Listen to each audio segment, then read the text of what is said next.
Salam, salam sejahtera. Kembali berjumpa dengan saya, sahabat makanan rohani sehat channel dimanapun berada. Ya, salam sehat, sehat rohani, sehat jiwani, sehat jasmani. Tuhan Yesus memberkati. Kita sampai bagian kedua, yaitu apakah sekali selamat itu tetap selamat? Benarkah demikian? Kita sudah masuk ke bagian kedua yang berjudul keselamatan harus dipelihara. Jadi keselamatan kita harus dipelihara. Yang pertama, dengan apa kita memelihara keselamatan kita? Kita pelihara dengan hidup di dalam yang namanya kebenaran. Saudara, yang membawa kebenaran itu adalah Tuhan Yesus Kristus ke dunia ini. Ya, sebab dikatakan dalam Injil, Musa membawa hukum Taurat, tapi kasih karunia dan kebenaran dibawakan oleh Tuhan Yesus Kristus. Dan Tuhan Yesus Kristus berkata bahwa firman-Mu adalah kebenaran. Jadi firman Tuhan adalah kebenaran. Jadi kita hidup sesuai dengan firman Tuhan. Begitu caranya kita memelihara. Yohanes pasal 1 ayat 3 dan 4 saya bacakan untuk kita. Ya.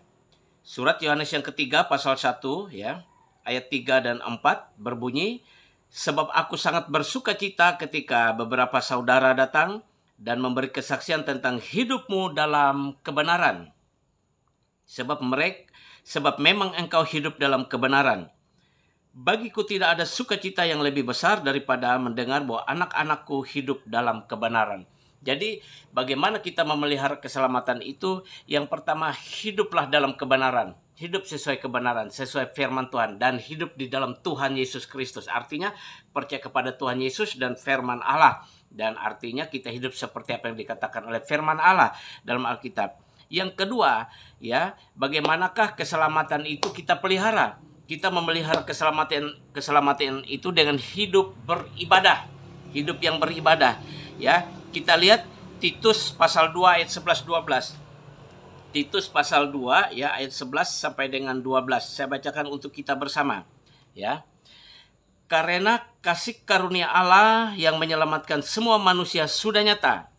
Ia mendidik kita supaya kita meninggalkan kefasikan, dan keinginan-keinginan duniawi, dan supaya kita hidup bijaksana, adil, dan beribadah di dalam dunia yang sekarang ini. Jadi kita perlu hidup bijaksana, hidup adil, dan beribadah di dalam dunia yang sekarang ini. Jadi kita membadah. Ibadah itu bukan hanya datang ke gereja saja, tapi ibadah itu adalah gaya hidup orang percaya sesuai dengan kebenaran. Dimanapun kita berada itu ibadah, Artinya kita beribadah. Kita menghindar hal yang jahat, Itu beribadah, menghindarkan segala hal yang tidak baik yang bisa membuat kita berdosa, itu ibadah. Dan yang ketiga, yaitu kita hidup memelihara keselamatan itu dengan tidak menyangkal Tuhan Yesus.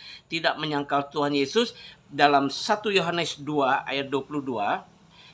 Saya bacakan untuk kita. 1 Yohanes 2 ayat 22 berkata, siapakah pendusta itu?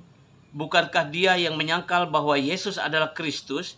Dia itu adalah antikristus, yaitu dia yang menyangkal baik Bapa maupun Anak. Jadi saudara jangan menyangkal Tuhan Yesus karena tipu daya dosa. Karena dibujuk, dirayu oleh si pendusta. Dikatakan siapakah pendusta itu? 1 Yohanes pasal 2 ayat 22 ini berkata, dia adalah antikristus. Dia adalah antikristus. Dan Tuhan Yesus sendiri berkata, iblislah pendusta itu. Iblis bapa segala dusta. Jadi jangan hidup menurut kehendak iblis, yang akibatnya bisa menyangkal Tuhan Yesus. Tapi hiduplah dalam kebenaran, dalam Tuhan Yesus. Demikian kita memelihara keselamatan kita. Terima kasih untuk video dengan tema sekali selamat apakah tetap selamat? Benarkah ini sudah selesai? Kita akan berjumpa lagi di topik-topik yang lain berikutnya. Jangan lupa subscribe.